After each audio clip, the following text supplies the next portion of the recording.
and grandmother all faced racist and difficult situations, and I chronicle it in my book. First, my father, Adam P. Kennedy, was beaten by a police officer outside of his home in Arlington, Virginia in 1991. The police officer followed him for miles to his house, and as he pulled into the driveway, the sirens came on. The officer got out of the car, took his flashlight out, and started to beat him in the head with the flashlight. He repeatedly stomped on his face and kicked his body in front of his father, stepmother, and brother. He was arrested, charged with assault, but ultimately he fought the case. He won a civil case against the county, and then wrote an award-winning play called Sleep Deprivation Chamber about that experience. Now, he took in a situation where he was facing jail time, nearly killed in his own yard, but turned that into something positive, into a success. The second part of my book is about my grandmother, Adrienne Kennedy, and I chronicle her time at Ohio State University, where she was in a dorm of 600 girls and 13 were black. They ridiculed her, excluded her from functions. She couldn't even go to the restaurants around campus. And in my book, I talk about how she first traveled to England, France, Spain, and then going to Ghana, where she started on Funny House of a Negro, her first award-winning play in 1964. Her work is about race and the struggles of women. She has taught at Harvard, Stanford, and Yale, and I was fortunate to have been mentored by her for 3 years. She's another inspiration for me and for us, showing us that we can overcome anything that we face. The final part is about my grandfather, Dr. Joseph C. Kennedy, who went to Howard, Ohio State, and Columbia University. He became the second black man to get his PhD in social psychology from Columbia. He became the Peace Corps director in the Southeast Asia Pacific region, and later co-founded AfriCare, a nonprofit dedicated to improving the lives of Africans. It's raised over $2 billion in 36 countries in Africa. And these stories of my family have inspired me to share their stories to the world. They all faced racism, difficult situations, and worked hard to achieve their dreams. I believe that if we all work hard, we stay motivated, we can overcome anything that we face in life. And this is what I want to talk about tonight. When I was young, my father and grandfather would share their adventures at the dinner table. My father seeing the pyramids at Giza on a moonlit night, exploring the Colosseum in Rome, being chased by a rhinoceros in Zambia, and walking the Great Wall of China. They spoke of the people, the languages, the food, the smells, the history, the grandeur, the poverty, and even the weather. I believe that it's important for us, especially the black community, to travel the world so we can grow and learn about new cultures and gain a greater perspective on life. Through travel and exploration, we can grow as a people and become more accepting of all different colors. And this is how we can achieve unity within our nation. See, there's always been racism and hatred since the first African slaves were brought here in the 1600s. But today, we must continue to fight.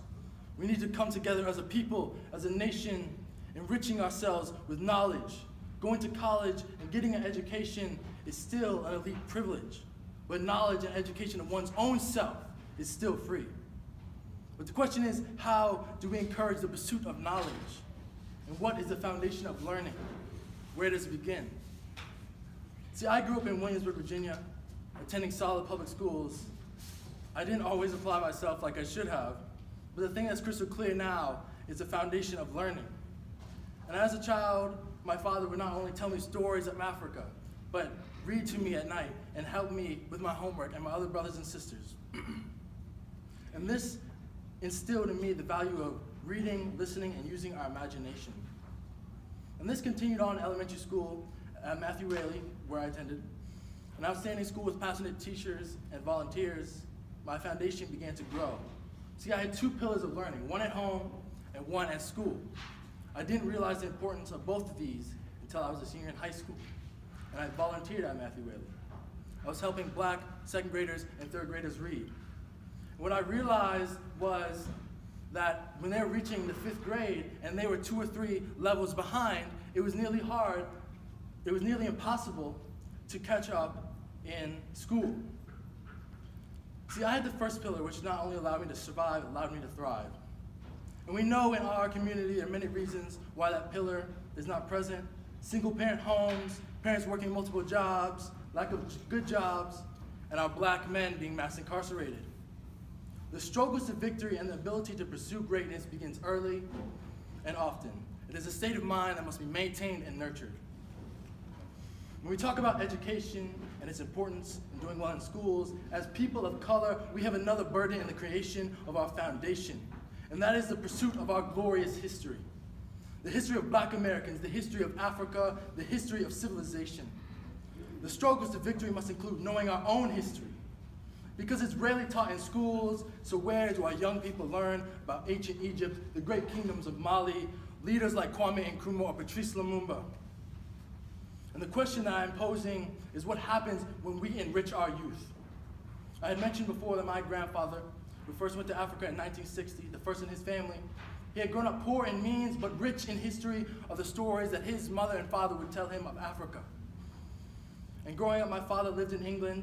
He would visit his father in Sierra Leone. He was a Peace Corps director there. And he would tell me the story when he went back to New York in 1969 on the basketball courts in Harlem. He and his friend would play basketball there, and his friend, his father, was a long-standing councilman in the community. And he was holding court with some of his constituents. And so he asked him to join the discussion, and they were talking about how Egypt was in Europe. And so he called up to my father, who's been to Africa, and he said, Adam is his name, he's 10 years old, and he said, Adam, is Egypt in Africa? And he said, yes, Egypt is in Africa. And this group of people thought the Great Pyramids, the Sphinx, and the nation of Egypt was built by white men. And this is the power of education and knowledge. It is the paramount reason why our first pillar must be strong, because we are not the ancestors of slaves. We are the ancestors of kings, queens, builders, explorers, scholars, conquerors, philosophers, and peoples of science and medicine. We are the ancestors of Mesopotamia, Egypt, and Nubia, great civilizations 2,000 years before Greece or Rome, and we must learn and honor all those who came before us. Our history is great. We stand on the shoulders of men and women who have shaped the course of human history. And like some ancient civilizations of old, buried beneath the sand, we have been led to believe that the sand beneath our feet is our beginning. But with determination, curiosity, and passion, and the search for the truth, we have excavated the sands and discovered our greatness, our struggles to victory. And through education, knowledge, empowerment, we can learn to wipe away ignorance, striving for greatness in our own lives, and helping others strive for the same, sharing our wealth, financially, intellectually, culturally, spiritually, and morally. We can help change the world. And the only way for us to progress as a people is through education. And we want to enhance our community, we must enhance ourselves. We need to come together to strengthen the foundation of our most important pillar in order to provide endless possibilities that this world offers for our talented young boys and girls. Thank you, everyone. Have a good night.